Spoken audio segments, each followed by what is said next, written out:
Locked out of your YouTube TV account? Stop searching. Here is how to reset your password and secure your access in just 3 steps. First, understand that your YouTube TV password is your Google account password. Changing one updates everything from Gmail to your DVR.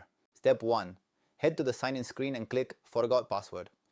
Enter your email or phone number to initiate the secure recovery process. Step 2. Verify your identity. Google will send a prompt to your smartphone or a code to your recovery email. Just tap Yes to confirm it is you. Step 3. Create a new strong password. We recommend at least 12 characters combining letters, numbers, and symbols for maximum security. Once saved, you will need to re-sign in on all your devices, including your smart TV and streaming sticks, to restore access to your live channels. For ultimate protection, enable 2-step verification in your security settings.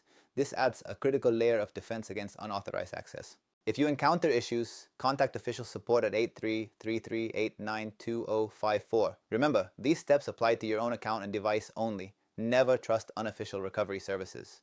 That is it. Subscribe to Sleek Guides for more high-value tech tutorials. I will see you in the next one.